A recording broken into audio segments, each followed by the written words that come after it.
Hello student, today we're going to be looking at section 8.4 from the Nelson textbook, and this one is just looking at the wave speed and how we can calculate it from the universal wave equation. So starting with question number 1, we have a wave has a speed of 123 meters per second and a frequency of 230 hertz. What is its wavelength? So here we're going to use the universal wave equation, which tells you that the speed of the wave is just the frequency times the wavelength. And because they're asking us to find the wavelength, we're going to isolate for lambda. We do so by dividing both sides of the equation by the frequency. And in this case, all we have to do then, before we put in the values, is to make sure that we're using the correct SI units, and then use our calculator to just find the numerical solution. So they tell us that the wave has a speed of 123 meters per second. So that's good because we want it in those units, so that's going to be useful. And the frequency is 230 hertz. These are also the SI units because if you recall, the unit of hertz is the same thing as seconds inverse. So this is the same thing as the SI unit, so this is good. Let's just plug this into the formula and see what we get. And the wavelength is approximately 0.53 meters.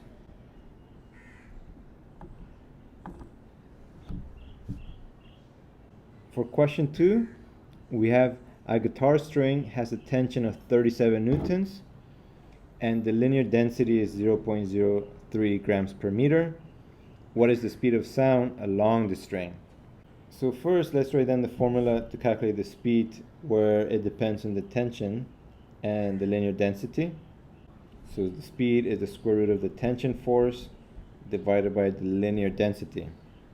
And since they're just asking us to calculate the speed of sound, this will be the formula. All we have to double check, like the previous question, is to make sure that the values that we were given are in SI units. So the tension force is 37 newtons. That's good. The SI units of force is the newton. Just to recall that this is actually kilograms times meters per second square. Right? 1 newton is kilograms times meters per second square. So those are the SI units that we wanted. And the linear density, because remember the speed of sound depends on the density of the medium, so we call that the linear density if we're dealing with strings, 0.03 grams per meter. Now these are not the SI units, we need to convert grams into kilograms. So in 1 kilogram we have 1,000 grams. So this means we have to divide by 1,000, and another way of dividing by 1,000 is to move the decimal place 3 to the left. Kilograms per meter. Good. Now we have the SI units. All we have to do is just plug in the values into the formula and then calculate it. So let's see what we get. So the speed of sound along this string is approximately 1,110.55 meters per second. It's quite fast. The period of a sound wave from a piano is 1.20 times 10 to the power negative 3 seconds. If the speed of the wave in the air is 3.40 times 10 to the power 2 meters per second, what is its wavelength? In this, we're just going to be using the universal wave speed formula, which is the speed of the wave is the frequency times its wavelength. But we don't have the frequency. Instead, they're giving us the period. We do have to make the connection that the definition of the frequency is the ratio of 1 over the period. So we have to do one side calculation here. And the period that they gave us is 1.20 times 10 to the power negative 3 seconds. And those are the SI units, so we can use this. And they gave us that what did they give us? They gave us the speed of the wave. So let's plug this into the formula and see what we get. Well, first we should isolate for lambda, so I got a bit ahead of myself. Let's isolate for lambda. So divide by frequency on both sides.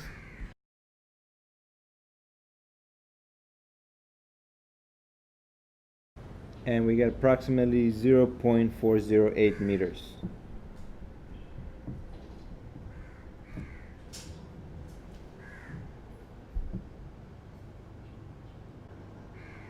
Okay, the last question for this video is quite a long one. Question number 4. We have an application type question here. Earthquakes produce seismic waves which travel through Earth. Primary waves, or P waves, are longitudinal. They can travel through both solids and liquids. Secondary waves, or S waves, are transverse. They can travel through solids only. P waves travel at approximately 8 kilometers per second, and S waves travel at approximately 4.5 kilometers per second. Following an earthquake, vibrations are recorded at seismological stations around the world. Wow, that was a lot of information. So let's see if we can break it down a bit. They're giving us that there are two types of waves. So let's call it the P wave and the S waves. And the speed of the P waves are 8 kilometers per second. And the speed of the S waves, 4.5 kilometers per second. They also tell us that the P waves are the longitudinal ones, and the S waves are the transverse waves. Okay, so they're asking us to calculate how long P waves and S waves take to travel from an earthquake to a seismological station that is 2.4 times 10 to the power 3 kilometers away. Express your answers in minutes. Well, one thing we can assume is we talked about what the speed of the wave depends on. So it depends on the medium itself. And what this means is that the speed of the wave is not going to change. In other words, the speed of the wave is not accelerating. Wait, that didn't make sense.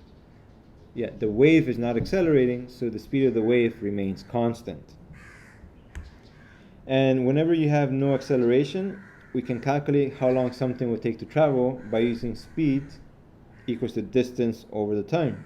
So we're going to use a very simple formula where speed is the distance over the time because the waves are not accelerating.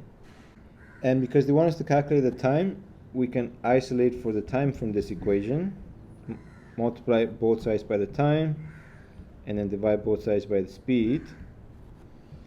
And the reason why we're doing this is because we want to do a comparison of how long each wave takes to travel the same equal distance. So the distance that we were given, let's go back.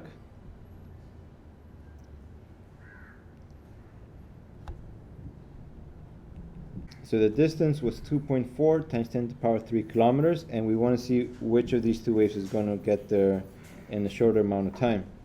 So let's just compare these two.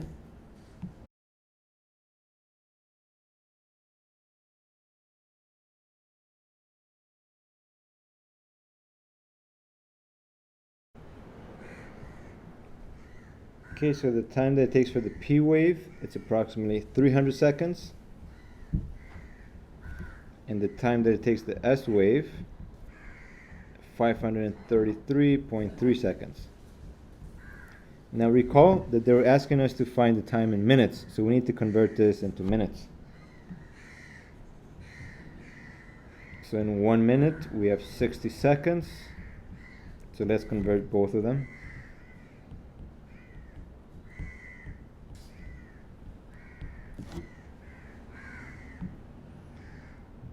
So the P waves takes about 5 minutes, and the S waves 8.9 minutes. So in other words, the P waves arrive to the station first, and the S waves arrive to the station second.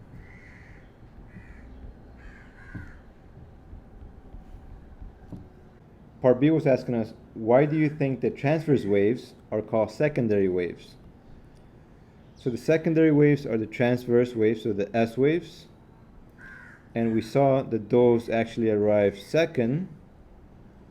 So it kind of makes sense for those to be called secondary because they're the second ones to be detected.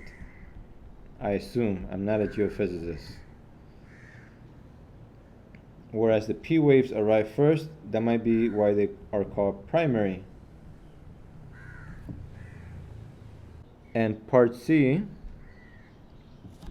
by referring to the figure 3, explain how observing P waves and S waves help geophysicists analyze the structure of Earth's interior. As I mentioned, I'm not a geophysicist, but I can maybe speculate a bit that it helps to analyze the distance from the center of the core of the Earth, maybe even the structure of the layers of the Earth. That's as far as I know. You might want to research this further on your own. And then I'll help you out with your homework on the next lesson. Until next time.